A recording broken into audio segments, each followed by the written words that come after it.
So this will be, hopefully, this will be my last installment on the whole Jerk Sound Guy series here. I think that the one takeaway, if you don't hear anything else I've said this week about this, or in this series about this, take this away, okay? You can't fix stupid, especially if it has a creepy candy coating of intellectual superiority wrapped around it. If someone who is an idiot or a moron genuinely thinks they know what they're doing, that is a lost cause. You can't help someone who has all their own answers, or at least thinks they have all their own answers. They will fight you, they will argue with you, they will spend enormous amounts of time trying to argue their point, why what they're doing is right, when everyone sitting in the audience who knows nothing about pro audio is well aware of the fact that you don't know what you're doing.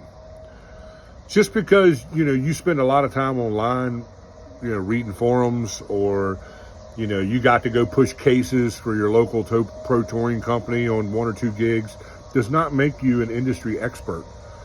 I am cautious to identify with that term, and most see me as an expert, and it's not something that I brag about, because I have no ego about any of this stuff, because no one really cares, and I'm not going to waste any energy in that bull butter. But dude, you need to check that ego, man.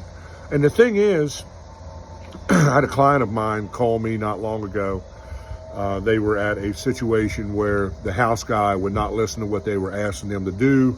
They were many hours away from me. That's why I wasn't mixing them that day.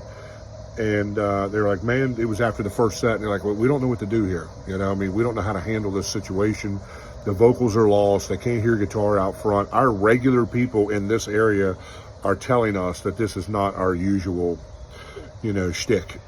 Well, usually I'm mixing them, or they're in a competent room with a competent engineer. In this situation, they were not.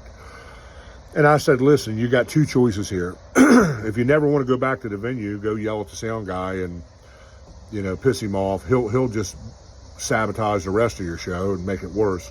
Or you can say nothing and just ride it out and hope that there'll be a different guy there next time, because he was not the usual guy there. So you going and yelling at an idiot sound guy is not going to make them smarter.